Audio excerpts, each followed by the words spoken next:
Before we get into the episode, a quick reminder that this podcast is for informational and entertainment purposes only, and nothing should be construed as investment or legal advice. If you are enjoying Onramp media content, please like, subscribe, and share, as it goes a long way in helping others find the signal through the noise. Now for a word from Onramp. Onramp is a Bitcoin asset management platform built on multi-institution custody, leveraging our partnership with BitGo and their 10-plus year track record in securing assets, and CoinCover, the premier digital asset risk mitigation company. Onramp's multi-institution custody is a segregated, institutional-grade vault, requiring 2 of 3 institutions at any point in time to sign once a client's unique permissions have been met. At Onramp, we understand that your Bitcoin journey is a multi-generational pursuit, catalyzed by the ideals of perseverance, aspiration, and legacy. That's why we're proud to introduce Onramp Heritage, a suite of private client services dedicated to ensuring your Bitcoin legacy is preserved and passed on, embodying the true essence of wealth that goes beyond mere numbers. If you would like to learn more, please schedule a consultation. As we prepare for the Bitcoin halving and the next wave of global adoption of this nascent and growing asset class, we are halving all annual maintenance fees for clients that secure their wealth before the next Bitcoin epoch. What you're telling me is that music is about to stop, and we're going to be left holding the biggest bag of odorous excrement ever assembled in the history of capitalism. 1974. 1987, 92, 97, 2000, and whatever we want to call this. It's all just the same thing over and over. We can't help ourselves. I say when we sell. Hey, I say when we sell. Woo, doggy. What the hell did you gentlemen do over in the Middle East? You were missed. You know, our friends at MENA, they were asking about you. They were seeing if you could make it. I told them we'll get you out there soon enough. I had prior engagements in Palm Beach. Great weekend in Palm Beach too. Maybe it was a little double action. You guys were in the Middle East. I was in South Florida. Just getting everybody bulled up, pushing Bitcoin above $50,000. Currently standing at $51,604 according to BitBo. We're pumping. The quietest $51,000. It's beautiful. Bitcoin. People keep saying that. Is it that quiet? It seems pretty loud. I don't know anybody talking about it outside of these 5 guys on this call. Yeah. I think we're in the bubble, man. Like, I think it feels like people are talking about it, but most people are not thinking about this. I'm thinking about it. It's healthy. It's a healthy base right now. I'm waking up. Wife and I are dancing in the kitchen. It's a good vibe. So we're back on the last trade. And as I just mentioned, we're here with a large majority of the Onramp team. 3 of you were in Dubai last week at Bitcoin Oasis. The text message that were being sent as you were over there when you got back seems like things were pretty bullish. So I think what we're going to do with this episode is do a recap of what you guys saw over there, how the Middle East is thinking of Bitcoin compared to the United States. Obviously, we had the conversation with the MENA team a couple weeks ago. You guys went and saw it in person. Michael, we'll start with you. Did it surpass your expectations? Definitely surpassed, but I want to put our buddy Jackson on the gun. I don't know if Jackson has been introduced to the group. I know Cam was with us, but Cam's been on, so I thought Jackson would be a good person to talk about what we did. And also, he had a lot of meetings. He was in the room talking with folks from all over the region. So maybe, Jackson, if you want to introduce yourself and then kind of give the head start on like the conversations. Let me do the intro. Jackson is a special place in my heart. We went to the same high school. We met. Where was it? The Harvard Club or the Penn Club in New York City? Yeah, back in 2018. Yeah. We were the only 2 talking about Bitcoin at our alumni event, and people thought I was crazy, except for you. Yeah, to pick up the story from there, I was working in New York in 2018, and it was quite miserable first job out of school. And it was like, all right, I got to do anything to advance my career here. And Marty and I went to a private all guys Catholic school in Philadelphia. So there's a contingency in New York. And I went by myself to this networking event in 2018.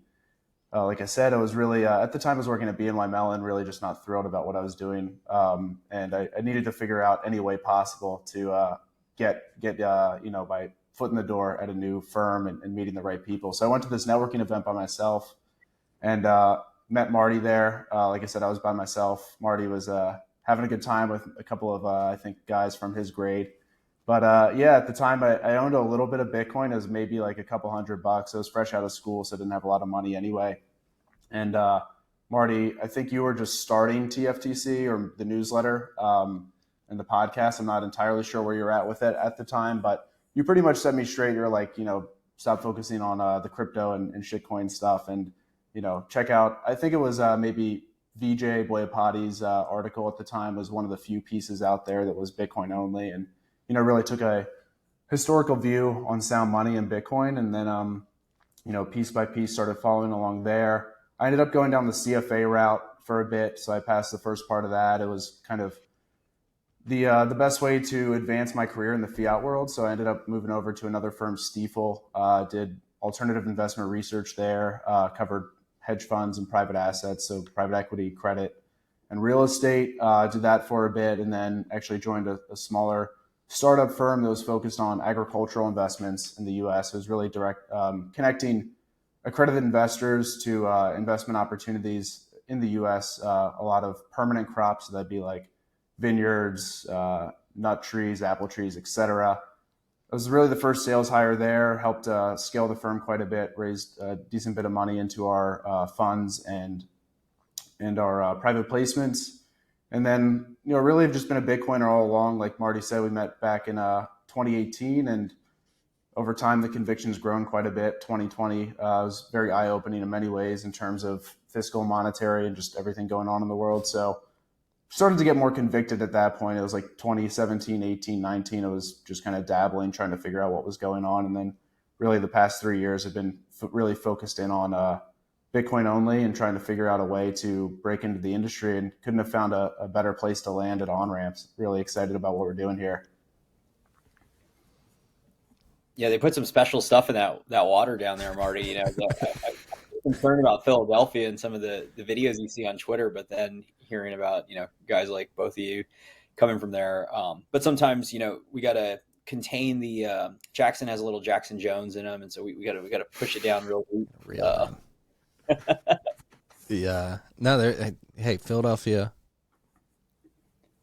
gets a lot of flack for good reason at times, but there's still a few of us among the city that believe the ideals that the country was founded on, which were written about in the city of Philadelphia.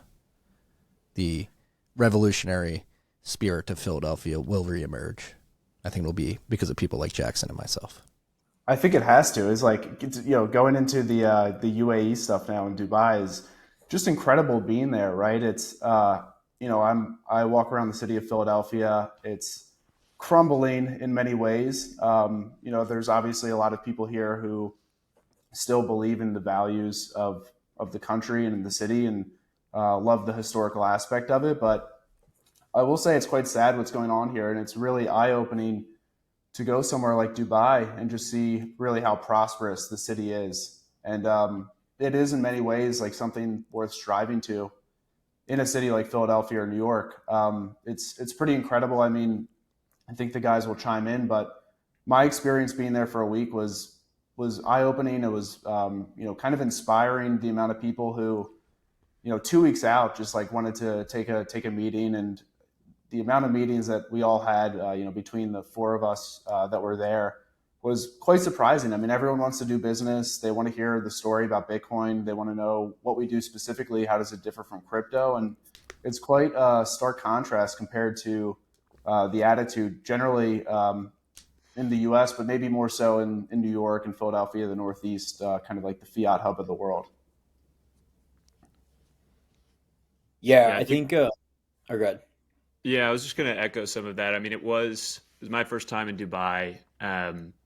Been to Singapore in the past before. I would say there's some similarities there, just in terms of like, it's just a very impressive city, right?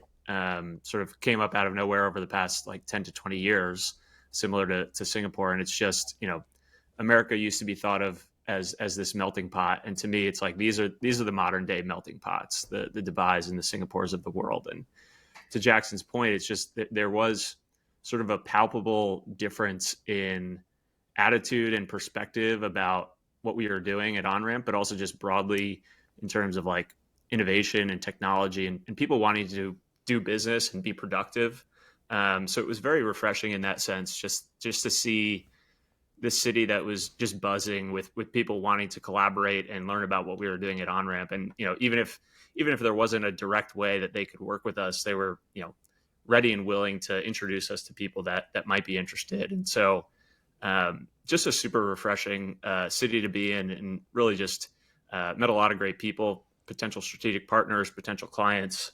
So overall, super productive trip for us, I think, and just, was very bullish in the sense that, I think sometimes sitting here in the States, we can get lost in sort of the fiat bubble, if you will, or, the US dollar bubble specifically. And I think there is an element of complacency with, not only allocators here, but regulators. And so the differences there are very apparent once you're over there, that, investors are open-minded, thinking about, there is a lot of sort of digital asset and crypto talk in Dubai, but I think, Bitcoin specifically does resonate with people. There's, interesting synergies between that region of the world and, how they've generated their wealth over the centuries, and, hard assets, commodities, oil and gas. And so I think there's a natural tendency for them to appreciate something like Bitcoin, this, digital hard asset, this digital commodity. So I think,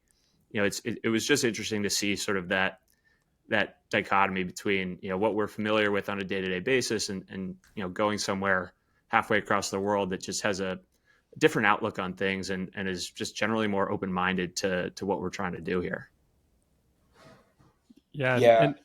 And make no mistake too, that like, yeah, as you said, that Singapore and Dubai are really these two modern examples of like, global capital havens that are built on globalism in an extent, like a globalist financial markets at least, and Bitcoin speaks to that because in the U.S., if you have just a U.S. centric mindset and you think, well, we've got a good regulatory environment here and financial markets are strong here, the dollar is strong. We don't really need a new currency. We don't really need a currency that shines going across borders in particular, that is borderless. And Dubai and Singapore in particular are all about borderless financial infrastructure and property rights and being a safe haven for capital in the way that Bitcoin is designed to be in the digital landscape. So, of course, it makes sense that that Dubai and Singapore would latch on to the value proposition of Bitcoin above other financial hubs at this point in time. Go ahead, Michael. Yeah, I think there was a few things. I think like taking a step back, how we got involved was Laura and Lena from the Bitcoin UAE Association reached out based on I believe they lived in Dubai the past 5 to 7 years. They recognized there needed to be a Bitcoin only advocacy group similar to what's going on in Texas with the Texas Blockchain Council, as far as helping the government understand, why Bitcoin matters, advocating on behalf of, people bringing businesses to Texas, specifically the miners, historically, but others in the future plan. And they reached out looking at different partners and identified Onramp from, from custody infrastructure, asset management, going and just being able to tell a very sophisticated story around the asset. We had backgrounds in this, obviously in Texas, setting up a lot of the meetups and a lot of the conversation and cultivating that. So that was like the anchor point to go in there. And then we had partnerships with MENA and others going. And so that was like the framing from a large part of the team and myself.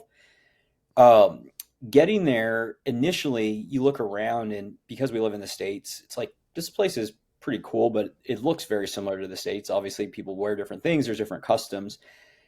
And so I thought that was like at surface level, that's what I was walking into.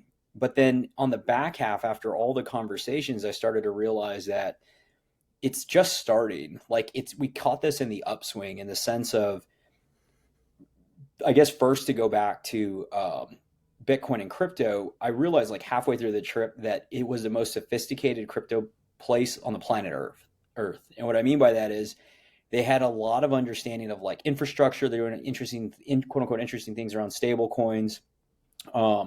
Crypto firms going there, people understand, all this stuff related to cryptocurrencies and businesses going there from a geopolitical perspective or reason. But they were the most unsophisticated when it came to like Bitcoin, why Bitcoin, different forms of custody, the asset, and basically how do you delineate or what's the difference between Bitcoin and crypto.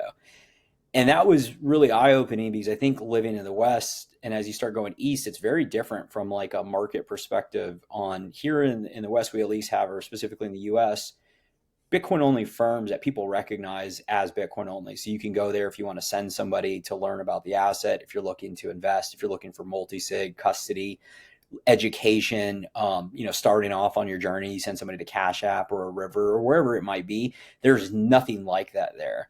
And it was very fascinating. But on the other side of it, it's literally the most ripe region, as Brian referenced, and everybody they're just like prime for it for so many reasons, whether it's culturally and religiously, from a debt-based or how they're against, usury, to understanding from a commodity base, and also the energy aspect of it, and just the sheer amount of capital that they're sitting on. And so it started to like navigate over the course of the week to say like, oh my God, like we're just getting started. Another example of this was they have a ministry of AI where it was explained to me, and I'll kind of butcher this, but I think the essence will come about in that about 6 years ago, one of the partners we found there, who's a family office that sits in Australia and then is moving to the UAE, at least part-time, had went to like an AI convention, and they had started about 5-6 years ago a list of about 200 projects that they identified that they want to implement across the city. And there was 200 projects that they put on a chart they were managing, and then it started to whittle down. And I think the idea was to implement 20 of the top 200. And right now, today, February 2024, they're in the last 5 is from a strategic perspective and getting them implemented. And they were showing me these screenshots of like dashboards that look like the UI that you would get at a FANG company here in the States that are governed by the government. And so when you start to look at that on the AI side, you start to really think about it again to what Jackson was referring to, the amount of interest and openness to talk about, what we're doing, but just Bitcoin in general, because it's a melting pot, the openness to have conversations and make introductions.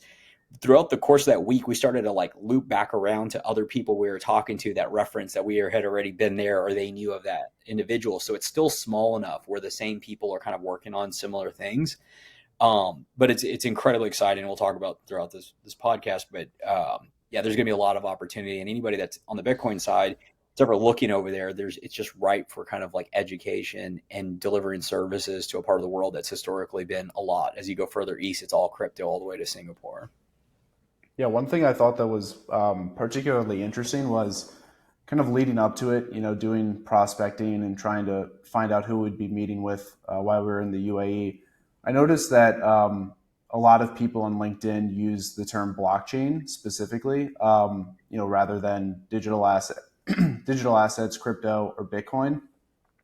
So what I thought was going to happen was spending a lot of time in these meetings trying to kind of start from ground zero and explain the Bitcoin only thesis. And, how does that differ from all the other cryptocurrencies and the blockchain space, right? But I found myself not really having to do that, despite these people, a lot of people having blockchain in their profiles. It was almost like maybe the industry term there, but it didn't necessarily signal that they were, doing all sorts of things in the blockchain, right? So I went into these meetings thinking that it was going to be just spending a lot of time having to educate on Bitcoin. What is it? Why Bitcoin? But it was all intuitive for the most part. I would say 75% of my meetings, the conversation wasn't about Bitcoin at all. It was just about what we were doing specifically. And they already understood that Bitcoin was different from other crypto assets. So it was really encouraging in that sense too. It's just like you go in with a mindset or an expectation of how things are going to play out, and it ends up being a little bit different than what I expected. In this case, it was really positive. Yeah, that's a key. It's a key insight. It's like the sophisticated individuals know there's a difference, and that's where we kept finding it was the people on the ground that didn't know there was a difference. So like when you go to the meetups and a lot of the things, the people shilling the stuff, it's all crypto. But once you go into a room with people with capital, they completely understand it. The problem is they don't really have an educational like custody. How do you like actually get delivery and like being able to allocate in size? And that speaks to a problem, I guess, in the Bitcoin space is so many of these product services companies are US based, in Bitcoin only land, US based serving US customers, especially if you're, providing a hosted wallet or custodial service where you're taking custody of assets. And that means that, a lot of these international places that are hungry for good Bitcoin products aren't able to be served by a lot of the Bitcoin only business models that exist in the US. And obviously you see clones of them, of Bitcoin only companies popping up in specific countries, whether that's the UK or Australia or whatever. But it's kind of rare, I guess, for smaller countries like Dubai to have, sufficient Bitcoin only startups serving what they need locally. And there's kind of a shortage of the ability for companies based in the US to serve the needs of those all over the world. So it's kind of exciting to find opportunities where it is possible to serve some of those needs.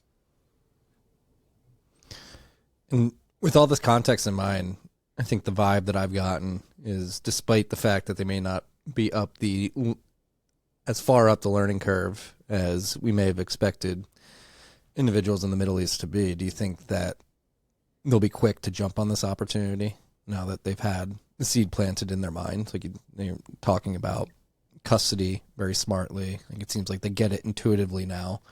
Like how quickly do you think they get into this in size? So they're already kind of getting into it, which was crazy. Sorry, Brian. One thing popped into my mind is the Sovereign Wealth Fund is already seeding portfolio companies that do Bitcoin custody and Bitcoin mining. So it is already happening. I'm sure it's going to be accelerated into this next cycle, but I was just like blown away because it's almost like, to draw a parallel would be as if the Federal Reserve or the U.S. Treasury is like seeding companies to be mining Bitcoin, in Texas or, working on custody infrastructure. So it's like pretty phenomenal just in terms of the government getting involved in the industry already. Yeah, I think it already is happening, and I think it probably accelerates pretty rapidly. And just sort of touching on the point that Michael made around, being some of the most sophisticated crypto or digital asset people is an interesting point. And I think it's almost in my mind sort of a double-edged sword of being so forward-thinking and innovative. It's like, you want to go chase these shiny things that are purporting to do all these different things. And so I think naturally that kind of comes with it, that they've sort of leaned into a lot of the things that surround Bitcoin. But in some weird way, it's kind of a nice angle for us to come in there and just be very simple about it. It's like, you just need to buy this asset, you need to hold it, and here's how you should think about holding it because it has these unique custodial properties. So it's kind of a nice, like, differentiated angle for a company like ours to come in and just say, we're not really, we're not snake oil salesmen here. Like we just have a very simple philosophy and a simple product, really. And so I think it was a nice angle for us to be able to take, given sort of the rest of people's focus gets distracted to all these other things. Yeah, and that's a key point. Like it really works knowing this playbook, Marty, to the point of like we've done this previously. When you talk about we Lauren Lena brought it up early when we were going over there about they have enough cowboys dropping in their jets and looking for $100 million and to fly out. And I think you hear, I don't know if they still do it, but like when the market tightened up with interest rates rising, how like Calcanis and people were flying out there to source, dollars for venture firms. And this notion of you don't go there to do that. And when I remember her saying that and referencing, this sounds, a lot like Texas and how you would do business and, building relationships and education and shaking individuals' hands. And so to Brian's point, that's effectively what the goal was, to go out there and explain, what we do, why it's different. It's Bitcoin versus crypto, and why there's, properties baked into the protocol that allow for different form of, custody and governance around it. And that's really where things got fascinating. To Jackson's point, is everybody was really open and interested in meeting. I think like the custody format really speaks to something like innate, because they look at it and they're like, oh, that's interesting. Haven't seen it before with different institutions participating. They know BitGo's having a growing presence there. But then the other part was again, going back, it kind of reminds me in a weird way, not apples to apples, but when I first moved to Austin, Texas, there was a lot of like boiling pot from a tech perspective, where people were always happy to make introductions. They weren't from there, do business, do deals.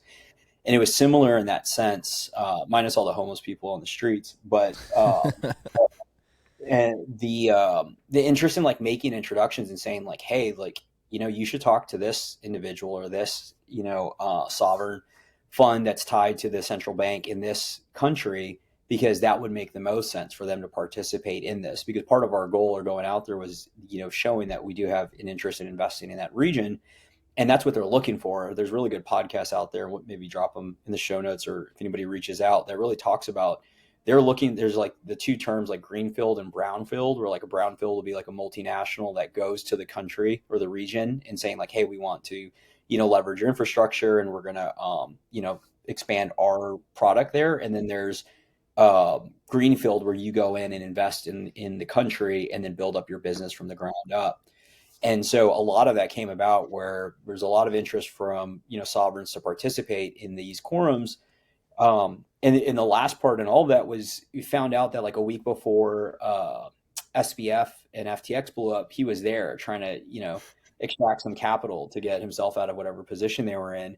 And I think that's important to note, because they do it I'll speak for myself and the guys can chime in, but in my experience there, it sounds like they want to do things the right way. Like they want to work with the right partners. They vet people carefully before they give a lot of the licenses, whether it's in Abu Dhabi or Dubai.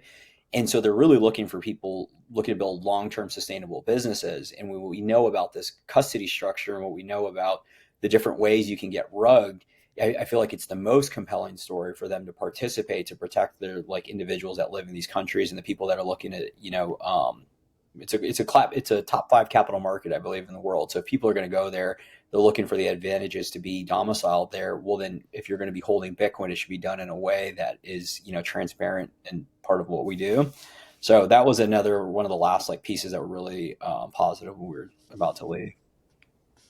Yeah. To just make that even clearer, if it isn't already, to people who are listening to this, because of the nature of our custody product, we can serve international Bitcoin holders, and do that without having to be a custodial service, because we don't take custody of your coins. We help you set up a custody solution where we participate, but we don't have control. And so that's essential for making it possible to serve Bitcoin holders all over the world, regardless of jurisdiction. Because we're not a custodial solution, we provide a custody solution, which is a subtle distinction, but important. And to anyone out there who has been wondering if we do serve Bitcoin holders, if you're not in the U.S., the answer is yes. And on the topic of the individuals that you spoke with understanding the importance of this particular custody model, multi-institution, multisig, how much, because I know we've talked about this a lot over the last 2 years, and particularly on this podcast, with the U.S. freezing Russian treasury assets, is that top of mind for any of the individuals that you spoke with? So it didn't come out there explicitly. People like call up on consultations, and obviously from a commercial perspective, we can't build products around that. It's just not a commercial thing to do. But I will say what has come up, and I forget where, this was an anecdote. Marty, you'd love this. Like, we had a lot of people that were prospective clients, partners from all over the world meet us in Dubai, from India, from Australia, to name 2 countries. And they really see the vision of the model. And want to take it to their country or partner with us to do that. And one of the anecdotes that they brought up was as you start to go further east, the ETF becomes more and more untenable simply because of what you just referenced, the Russian treasuries. And it just doesn't make sense to park significant amount of capital in Coinbase that sits in San Francisco. And so that's really where another thing that ties into our offshore fund product, what we shared and that we're rolling out over the course of the next couple of weeks, and we partner with some of the pensions we're working with and other firms. That's a really nice product when it comes to being available to not have tax exposure to the United States if you sit outside of the U.S. And then also from a custody perspective where those assets sit, because again, individuals may have interest in having a key that sits in the UAE and maybe Singapore or another country like Switzerland. Yeah, it's a great point, Marty, to your question and to Michael's point. The custody provider, infrastructure provider based in the UAE that's backed by the Sovereign Wealth Fund, if you go on their website, one of the key words that sticks out is a geopolitical risk. So hedging a geopolitical risk or an event like that. So they are a newer company, maybe like 22 or 23. So I'm sure they were just thinking about this anyway in the context of global macro and geopolitics. But I'm sure that to Michael's point, a lot of people want to work with partners in their local market. So really for this to scale in the UAE, part of the longer term vision here is to have a presence and have people, based there, and also having a key partner based there as well, just because then it's a little bit more comforting to them and they can get, they can maybe scale into the business, get more comfortable with the business if they know that one of the keys is held, in their city or, at least in their country. Yeah, I mean, on this point, we're going to talk about it towards the end, what's going on with the ETF inflows and how much of the daily supply they're eating up. It's far beyond the daily supply right now. But when these guys are ready to press go, it seems like they've already pressed go, but when they really open up the floodgates, what type of impact do you guys think this will have on the market? I mean, you mentioned the further east you go, the less tenable the ETF becomes. So you have to imagine giving them an avenue to access Bitcoin that isn't the ETF and that they're more comfortable with could have a similar, if not more pronounced effect on how much Bitcoin's getting gobbled up on the market every day. Yeah, I mean, from just anecdotal conversations, right? Like from the market perspective, outside of Binance, there's not like a crazy amount of like liquidity or like trading happening. So it's a lot of OTC and it's very like clunky and hard. And obviously like somebody has to send money first, somebody has to send Bitcoin. But there were like sizable transactions that we were talking to different individuals about. Jackson had conversations and understanding that people are holding Bitcoin in very unsophisticated ways in vaults of very sophisticated individuals. And all that's to say, like, I think that the assumption is there needs to be the proper sophisticated kind of rails from execution all the way to custody, where then you can really unlock. I think large amounts of capital are going to come in either way. It's just how comfortable our individuals can be. And then really maybe that flywheel expands. I think, Marty, one thing that was really fascinating that kept coming up was that Saudi Arabia and Riyadh in particular are looking at Dubai and want to do exactly what they've done the past 10 years, but 100x bigger and faster, simply because they have the capital to do it. And everybody believes that it's going to happen. And so I think that's a more larger thing that me and Brian were talking a lot about, is like what happens when that part of the market. There was a tweet that came up when we were at dinner, but it was saying it's like not priced in that I think like Muslims globally are 2.1 billion, if not a little more. And when you think about like, it was a joke, but somebody asked about like Sharia compliant, and it was like, this is like, our product is the most Sharia compliant thing that could exist, in the sense of like, you literally just sit on the asset, you put it in cold storage and you don't touch it, and it appreciates in purchasing power. And so this whole idea that when that part of the world starts to recognize like what this thing is and why it can't be weaponized against them, in the sense of like what treasuries have been done, that's not priced in at all. Yeah, totally agree. I think it's hard to fathom just that pool of capital that, to your point, may not be allocated to all the other asset buckets today because of Sharia compliance concerns. And so they, historically haven't owned stocks, bonds, real estate, whatever it is. And so it's this massive, fully untapped pool of capital that may now recognize Bitcoin as this thing that they can actually own. And so, yeah, that's part of it. I think the other part too, just going back to like the sort of innate appreciation for something like Bitcoin and its value prop in this region, I think it's, partly has to do with, really just proximity to areas where there has been more severe inflation or hyperinflation. I think that's certainly a component. It goes back to the idea of like, we're in this Western fiat US dollar bubble, and it's easier to ignore this thing called Bitcoin that protects you from fiat debasement. But I think people in this region and all the surrounding countries, it's just way more top of mind for them. And so along with that is a greater recognition and understanding of counterparty risk, to your earlier point around, probably not going to get comfortable with owning an ETF where the custodian is Coinbase and they're sitting in San Fran. So I think it's this confluence of all these different sort of elements that lead this region to just be very open-minded and really thinking critically about not only the thesis on this asset, but how to actually own it the right way, which is just incredibly bullish. Yeah. Sharia compliance is something that definitely is not priced in yet. And what were the conversations around mining? Obviously, very energy-rich region. Our conversation with Talal, he highlighted there's obviously countries that are better suited to take advantage of the mining opportunity compared to others, but were there large conversations around mining specifically?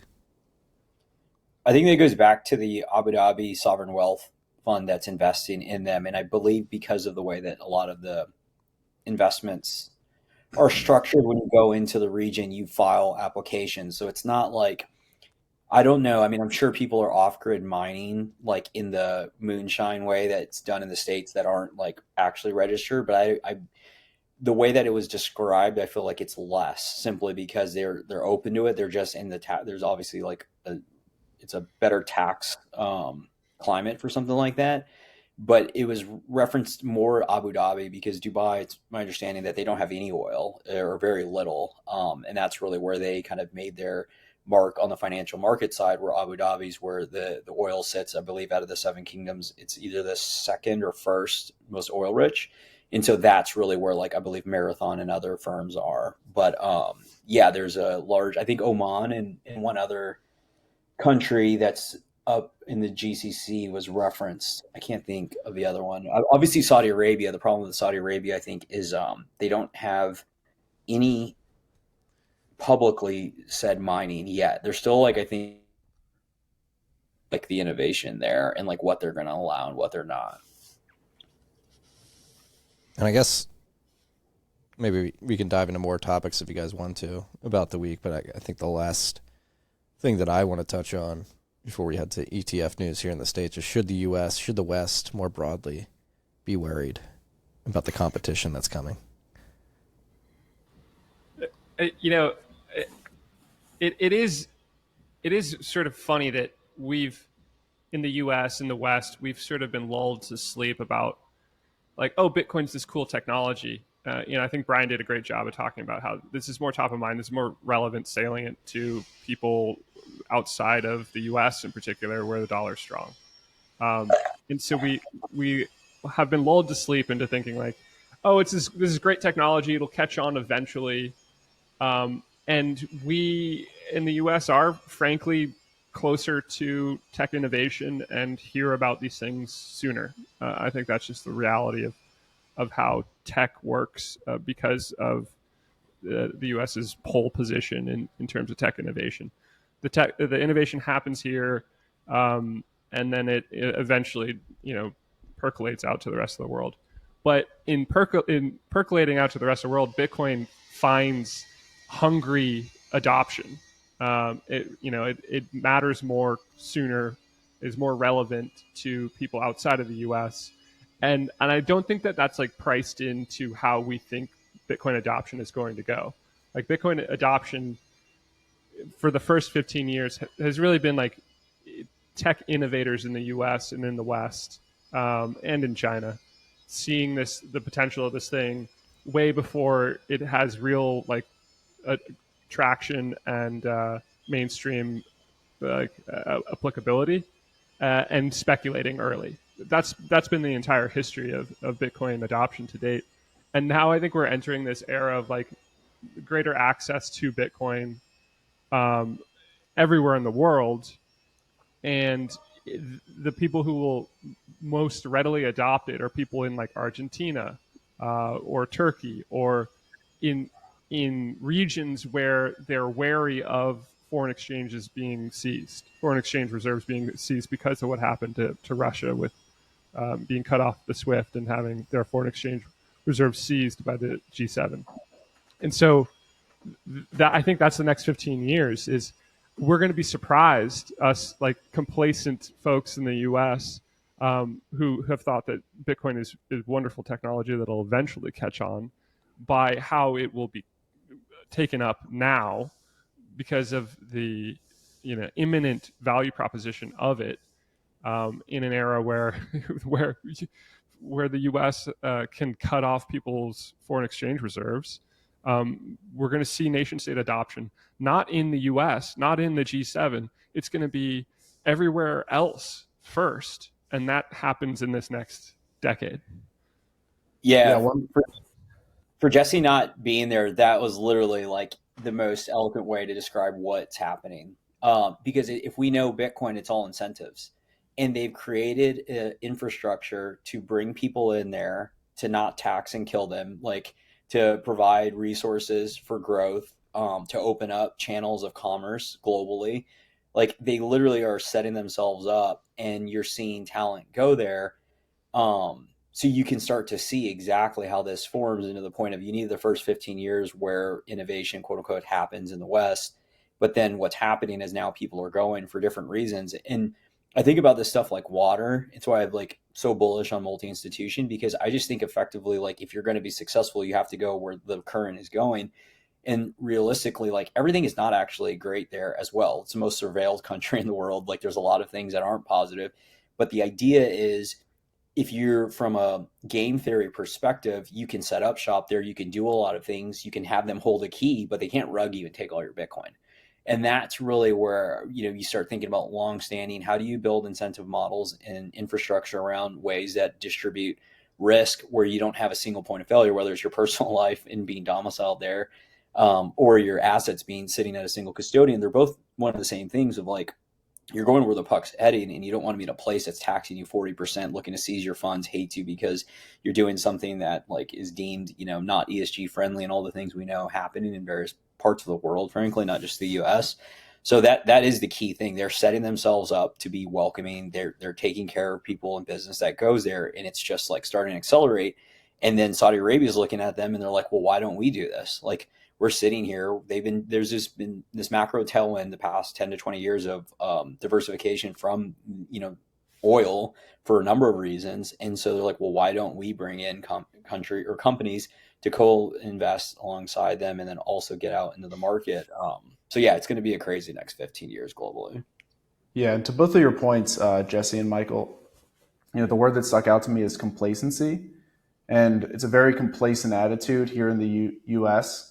But then from what I gathered in conversation in the UAE, it's an extremely competitive attitude, what ultimately keeps them kind of at the forefront of new technology. And Michael, to your point, skating where the puck is going. So the way it was described to me is if the UAE sees, Singapore, for example, do something, they want to do it 10x better. And that attitude is largely absent as a culture in the United States. And it's ultimately why we're losing our foothold kind of, at a global scale. And, kind of to that point is like skating where the puck is going. They see multi-institution custody and they compare it to, as Michael said earlier, they're kind of a lot of unsophisticated ways of holding Bitcoin. And they see this new model as a way to hedge out counterparty risk, geopolitical risk, eliminate single points of failure. And they get it. It's really intuitive. So it's just been encouraging in that sense to actually be in a jurisdiction that is not extremely complacent and has an attitude of competitiveness and really pushing its country and its people to be one step ahead of other countries. It's really refreshing. Yeah, and it goes back to the whole thing in Bitcoin about if you think it's a good idea, it probably is. If it hasn't been done yet, you just got to do it because we're so early. It's like we had no business being out there. It's just nobody goes out there from the Bitcoin only side. And part of the 10x better, it's like saying this stuff publicly is good for Bitcoin, but it's also good for us because we just like put out these ideas out in the market. It's a free market who's going to go and provide services, and we all benefit from that as long as we continue to like innovate and push, this stuff forward. Thanks for tuning in. If you're interested in exploring any of these topics further or want to learn more about how we can help you secure a new or existing Bitcoin allocation, get in touch with our team at onrampbitcoin.com. We look forward to supporting you on your Bitcoin journey. Yeah, and you have to imagine the fire under their ass is getting hotter, looking at what's happening here in the United States with the ETFs launching and the amount of inflow that they're seeing, which is hitting what seems like escape velocity. So I think we can transition to the ETFs. Like, and you pull up the article from earlier today that I put out. Just wanted to shoot this out there. The guys at BitMEX Research and Thomas Farr from Apollo Sats has been following the inflows. We surpassed $51,775 today. We touched $52,000 for a bit there, and a lot of people are surmising that it's because of these ETF inflows. And yesterday was the largest net inflow of more than 10,200 Bitcoin.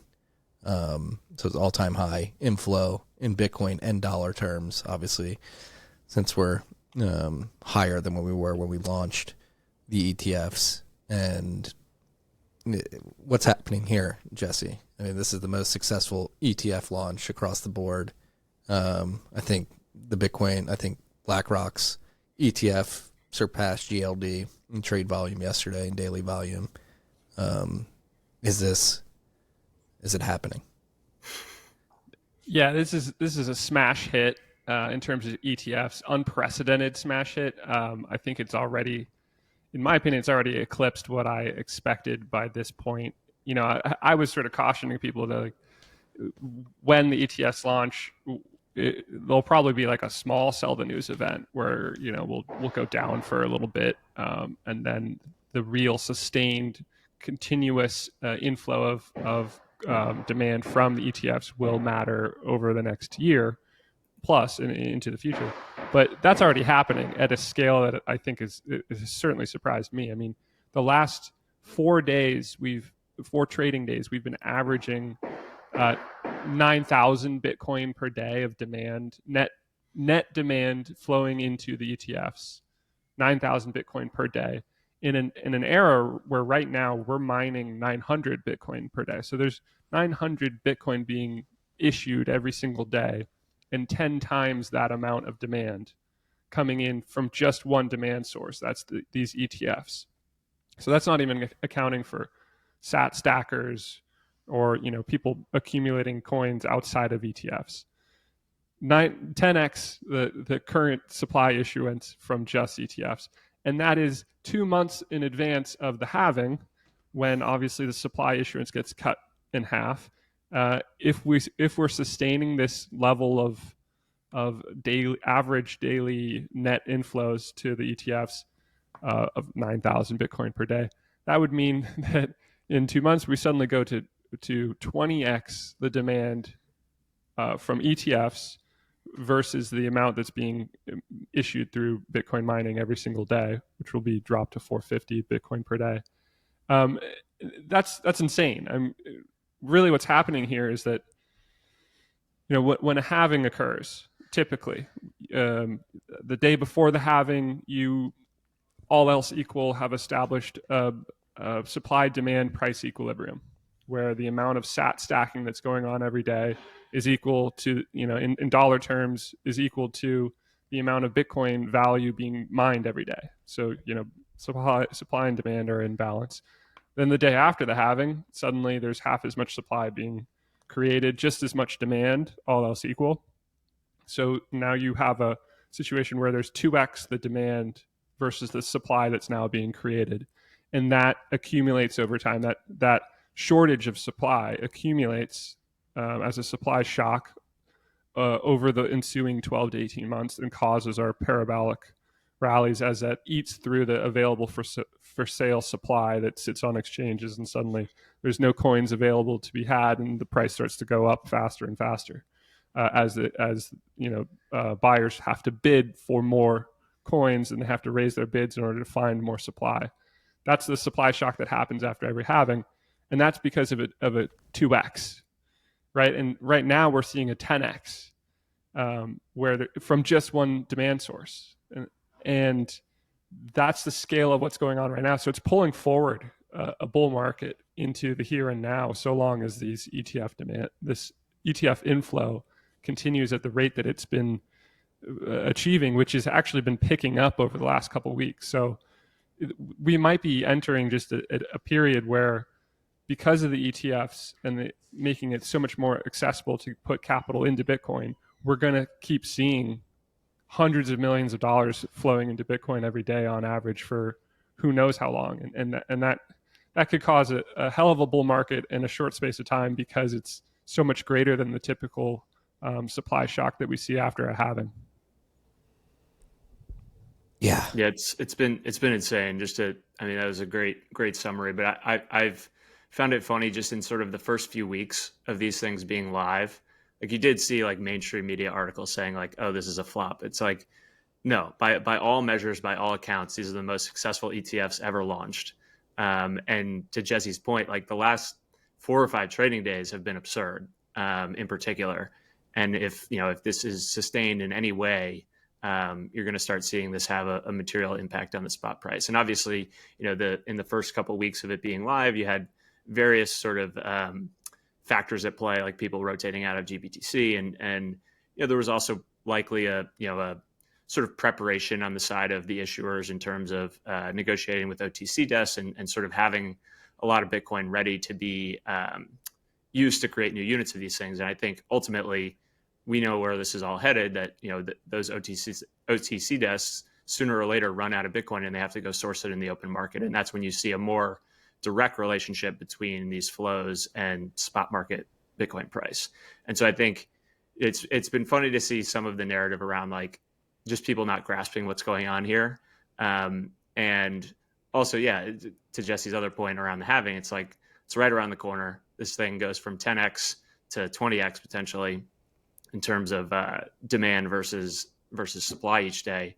We just had the Super Bowl last week. We've got Jesse's Super Bowl coming up in a couple months here. And it's like, in my mind, it's like, it's more than just a Super Bowl, right? Because it's, I think what some people aren't grasping about this halving in particular, and I think, we know this internally and sort of in Bitcoin circles, but it's like, this one is even more important. It's kind of a special halving in the sense that, in terms of Bitcoin stock to flow, it becomes more scarce than gold on an annual production basis. And I think that is, has been in sort of an internal Bitcoin narrative for a long time. But I think once that hits sort of the mainstream narrative of like, oh, this is actually the hardest asset on the planet, it's now officially more scarce than gold.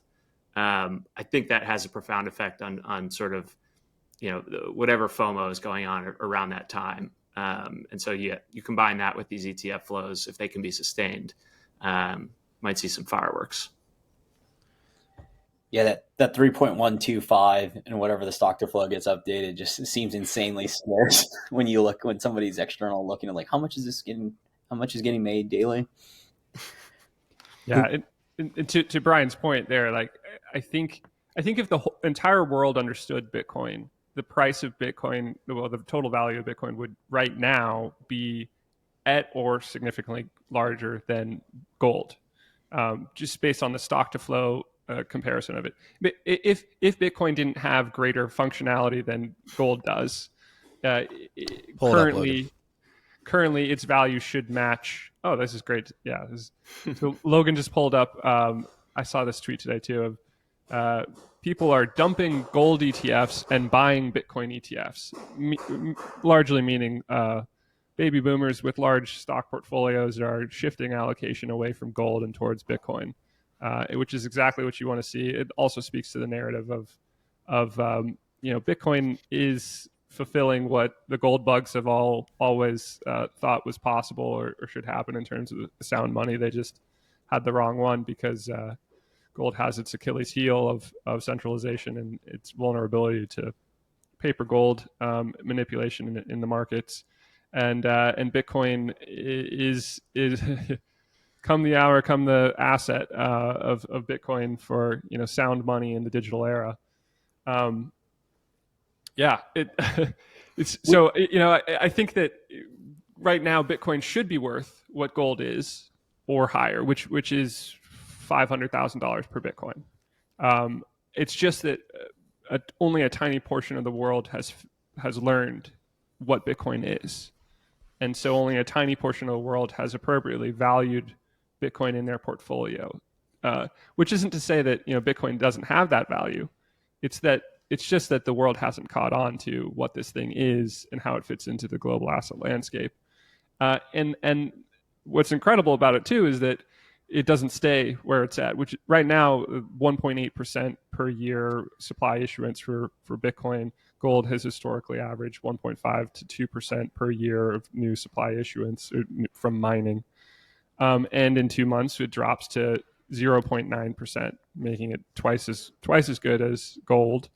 And so then we enter an era where, for the next 4 years, the price of the total value of Bitcoin from a stock to flow perspective, a store of value asset capacity perspective, should be significantly greater than gold. We're nowhere near that yet, and it's just because 0.1% of the world understands what Bitcoin is to date, and that's just a function of time. Yes. To be fair, gold didn't stay stuck at a magnet at 10 trillion. And running, gold is also moving. I just had a really great conversation with I'm down here and lost it. No, you're here.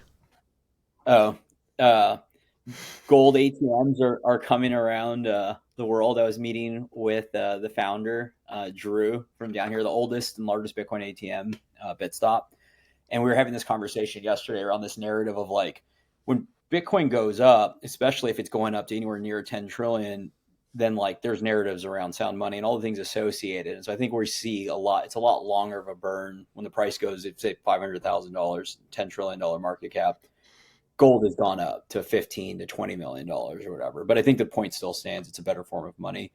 The other thing that it was GBTC and FTX's last rugging of the ETF outflow. It was a nice poetic, the launch, and you saw the whatever happened with Grayscale, and then the FTX, I guess it was $1 billion that needed to be sold. That was the last kiss before kind of we get to send it. Well, not yet. Apparently Genesis is requesting that their bankruptcy, what's it called? Bankruptcy guardian, not guardian. What's it called? The bankruptcy estate allows them to dump $1.1 billion worth of GBTC shares. So there could be some more outflows from that type of activity due to Genesis, which is funny because Genesis is a digital currency group family company to GBTC. But on top of that, all this ETF talk, one thing that has been confirmed, pull it up, Logan, that we surmised with Mark Connors is whether or not these ETF issuers would begin to use the Bitcoin ETFs that they have to put in other portfolios. And I think Fidelity was the first one to do that last week, adding a 1% allocation to its conservative all-in-one ETF in Canada. So now we're beginning to see these ETF issuers put the Bitcoin ETF in more of their diversified portfolios that Bitcoin falls into the bucket of, in Fidelity's case, the conservative all-in-one ETF. So that's just another avenue for demand and flows. Yeah, not only is that bullish for passive flows, but also on the active management side. Going back to my Stiefel days, working with hedge fund managers, we'd have quarterly monitoring calls. So we'd work with a bunch of different fund managers, all sorts of strategies. And the quarterly calls would just be to review the portfolio and see how they performed against the benchmark. So really, in addition to these ETFs being launched where there's an allocation of Bitcoin and passive money starts flowing into that, there's also the whole entire active side where managers are benchmarking against a benchmark, right? And as those benchmarks start to incorporate Bitcoin into them, if managers are on if managers have negative attribution, meaning if they're like underweight Bitcoin relative to the benchmark and it's detracting from their performance or causing them to underperform the benchmark, then their investors, their LPs are going to have questions for them. So once Bitcoin starts making its way into more benchmarks, then active managers are almost going to have to be forced to start allocating to Bitcoin as well, because we're all bullish enough to think that if you underweight Bitcoin relative to a benchmark, you're likely going to underperform. Yeah, that's the most fascinating part about this news to me. Jackson spelled it out perfectly. It's that, assuming Bitcoin does what we all think it's going to do, that data point on your attribution report is going to stick out like a sore thumb. And it's going to be, and the reality is that, the vast majority of active managers, whether, if you're managing an all world type portfolio where you're, going across asset classes, the high likelihood is that you have zero exposure to Bitcoin.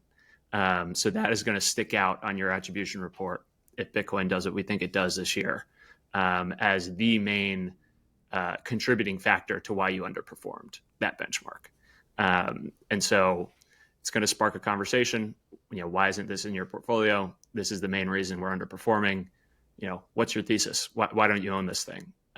So that's going to be a really powerful, I love it. sort of a slower burn. Obviously, like you need to see this play out as it's in these benchmarks for a few quarters at least, in my mind.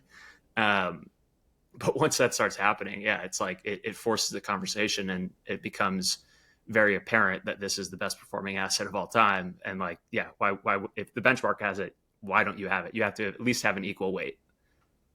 Yeah, that's the mechanic for, we talk about the ETFs are a Trojan horse. It's Wall Street trying to make money off of a product, but in doing so, it becomes embedded into the norms of here's how portfolio construction should be done. Here's the benchmark. And then it flips everything, right? It's like, why are you excluding Bitcoin? It becomes the question, rather than like, why would you possibly include this crazy internet money?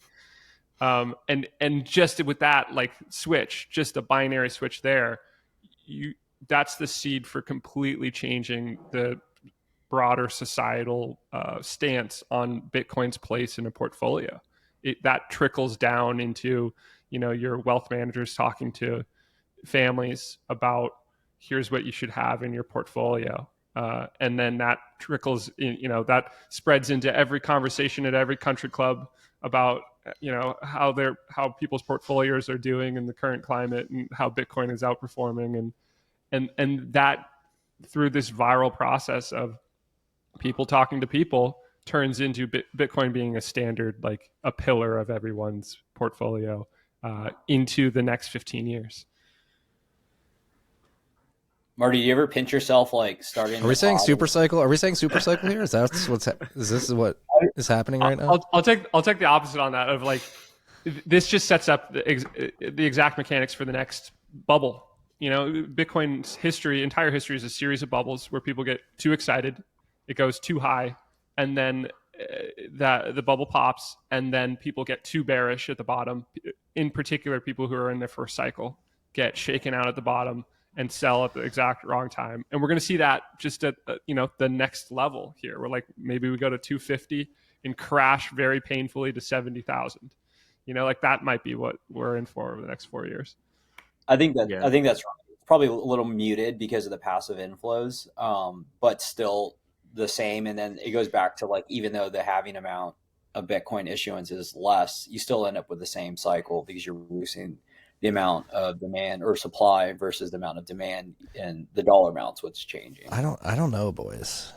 Yeah, I mean, I think Jesse's right, but there is a small part of me that, and I haven't fully squared this in my mind, but it's like, if what we think to be true about a lot of this capital that it's now flowing in, they typically, in all their other investment asset classes, stickier capital, right? Yeah, they have a longer term investment horizon on whatever they're doing. So if they have a fundamental understanding of what this thing is, they should have a longer than a 2-year view on it. So I think there's some amount of rebalancing that will happen. but I just do think, to Marty's point, it's potentially stickier capital. So maybe it's more muted. And I on the think, downside. and I think like this part of the conversation's in a bit of a vacuum, completely neglecting the macro headwinds for the incumbent economy and financial markets, stock market particularly, and the tailwinds that provides for Bitcoin. Like, where are people going to hide? Look at what's going on with credit card delinquency rates beginning to creep up at a faster pace than pre-2008. Inflation has not been solved, as is evident by the fact that Joe Biden came out and tried to blame shrinkflation on greedy corporations. Seems like the Fed's going to have to keep rates higher for longer, and despite the fact that people have been opining for years that Bitcoin has only appreciated in value due to the low interest rate environment, in the last 16 months, 15 months has proven that not to be the case. And in terms of the ETF opening up these avenues and what we discussed earlier with the Middle East, once that spigot gets open, I think you have to imagine there's a lag there. It could take a year to 18 months, which would line up with the historical peak of past bull markets. And you have all these confluence of events happening that, like, maybe this time is different. I don't know. Yeah, I don't think people correlate all those things with Bitcoin, though. Like, that assumes the bubble we were talking about is widely known. Like, when this stuff happens, Bitcoin doesn't become the natural solution to all of it. So and then to the other point that Brian was bringing up about the passive inflows, there will be sophisticated people that are holding for a long time, but the same thing happens on the other side of it. There will be exit liquidity that's coming in larger size. I don't think anything changes here other than the pool is like, I don't know the analogy, but it's like we had a small pool with like a little hose coming in, and now the pool's gotten bigger and the hose has gotten bigger, but then the people jumping in still cause it to overflow. It's just more people until we're just swimming in the whole thing, and it gets to where we're going. But you see where I'm going with it? Like, nothing actually changes. Like, more money comes in, the supply gets constrained every 4 years. It's the same thing whether it's Bitcoin at $1 or Bitcoin at $1 billion. Well, I guess then we have to. Does that make sense? Because I know that. I mean, I see what you're saying. I don't think analogies work for this, though. Like the pool analogy. Like, I get what you're going for there, but like I think this is a whole other game we're playing in this cycle. Because Logan, pull it up. The central banks are taking the mask off. This is from the Central Bank of New Zealand. Earlier this week. Quick clip. The fiscal challenges, etc., that are there. So very focused on being cost effective. We actually fund ourselves and then work out what dividend is needed to pay. So we kind of it's a great business to be in, central banking. Print money and people believe it, and touch wood. And so it's a slightly different beast. Wow, I just caught something here that I didn't catch yesterday. So central banking is a great business to be in. We print money and people believe it. And then he said, touch wood. He's like, hopefully they don't figure it out. I didn't catch touch wood till right now. The mask is off. People are waking up to this. Like a social New Zealand, which was the first central bank to issue interest rate targeting policies in the world. Fun fact. So a lot of the reason that we're in this terrible situation.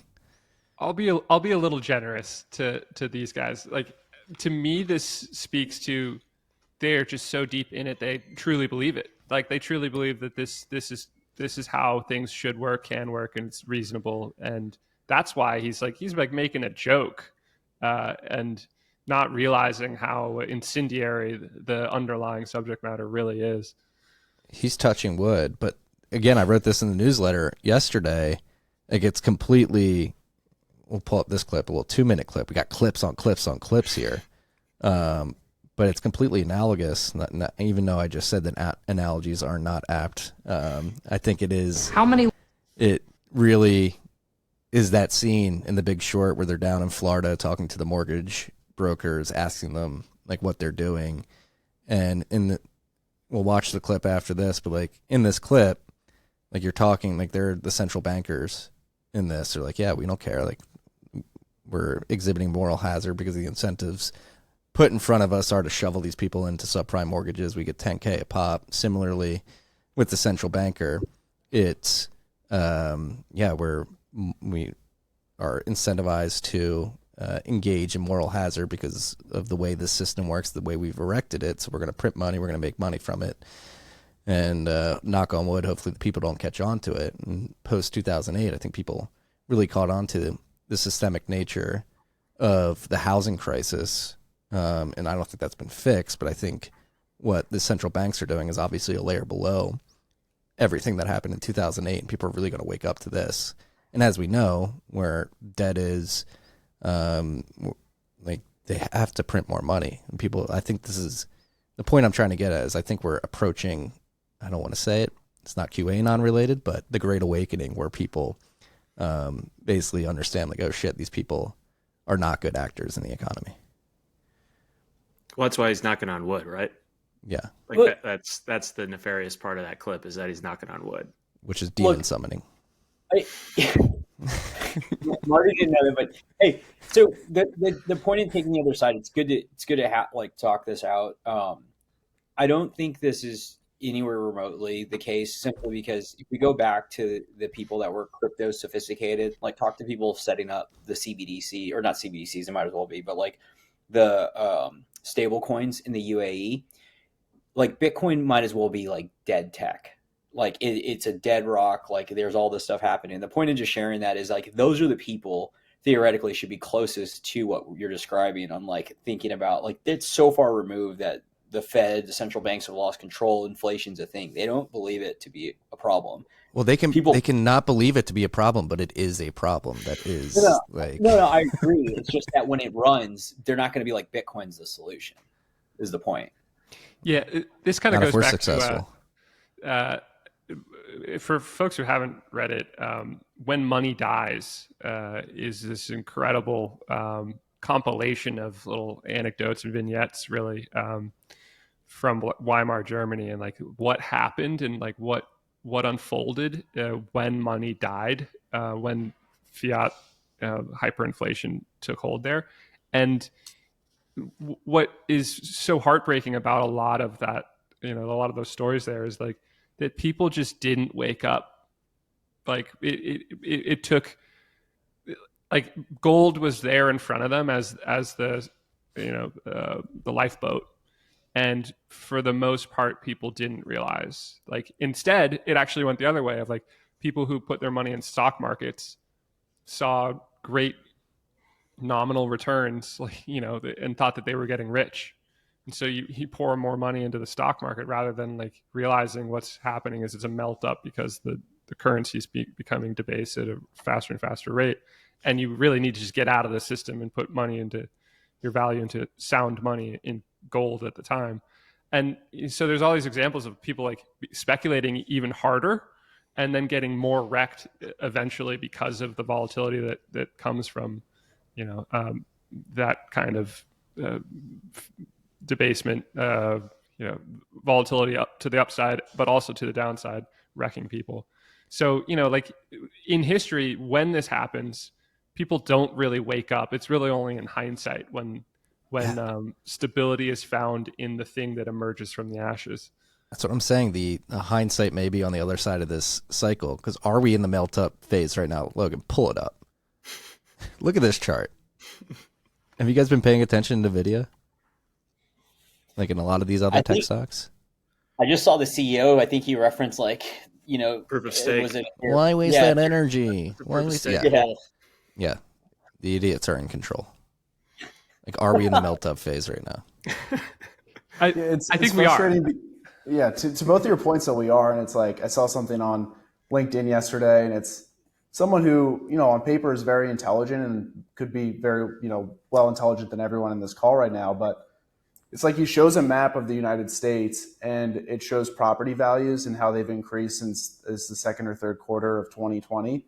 And what was the money supply increased by, it's called 40% or so since then, or in the 18 months. And all of the state's property appreciation were just like right around 40%. And the post was about how like real estate's a great investment. Look how these properties are appreciated. And it's like, I don't know how does it get more obvious than what's currently going on? It's frustrating. Hey, Marty, on that note, because we haven't had a chance to catch up, is how great was Glenn and Sam? Because this goes against what we're saying, sophisticated level, like they understand this. I mean, obviously Glenn's second appearance, kindred spirit, and getting Sam on as well was incredible. I mean, that's the thing. I do have this, and I've had this feeling in my stomach since 2013, but it's more pronounced than ever right now, that something like people are going to get caught off sides, not only like not getting on the Bitcoin train, but really expecting the Fed and the federal government to be able to kick this can down the road further and further. I think the next time they kick it, it hits the wall and drops like 6 inches in front of them. Logan, pull up the chart I just put in the chat of like, I agree, and I think we are in the melt-up phase, but I think we're so early in it that it fools us. Like, so here's the chart of Weimar hyperinflation, and it really took place between 1917 and 1923 when it all fell apart. But it's obviously a parabolic advance, you know, exponential acceleration of of the exchange rate of the mark to gold. But if you look in the like 1917, 1918 range, you're seeing 100% year-over-year growth, and that's still like the very beginning. And NVIDIA's there's a lot at of volatility. 220%. 1 year, 220%. Oh, sorry, I was looking at the wrong axis. But you get the point of like very early on. There's still already like uncomfortable levels of inflation, and you're still like 7 whipsaws away from it all falling apart. Marty, I think you're probably right in terms of U.S. perspective, in terms of going back to the thoughts around complacency and really just trusting that they can keep kicking the can down the road. But like Bitcoin is this global asset, I think, if we're comparing this time around to Weimar Germany, it's like, well, the internet exists now, and Bitcoin is by far and away the best, most effective escape valve that we've ever had. So it is a totally different scenario to 100 years ago in that sense, right? Like it's much more feasible for people to get out in time than it ever has been. Thank you, Brian. Articulating what I couldn't earlier. That's the other, again, analogies. I think the historical context is good to understand and try to map to what we're going through now, but the context is completely different with the internet, with Bitcoin, with the global nature of this asset. I have a question for you guys. I'm generally curious on with the ETF inflows. Do you guys think people get like, they go in at a 1% or whatever alternative asset allocation, and then it appreciates to 2-3%? Do you think that whether they increase their exposure or gets to 5 to 10%, do they go far enough to understand why they need to take it off, or why they would want, different custody, all the things that you would go down when you naturally go down the rabbit hole? Or does this end up being like where people just like, passively have large material exposure, not 1%, 0.5%, but like 5 to 10%, and they leave it on there? I think it's going to be case by case. Like I think some people, it will prompt them to learn more about it just from a pure curiosity and interest perspective. It's like, oh, this is by far and away the best performing asset in my portfolio. Maybe I should understand it more deeply.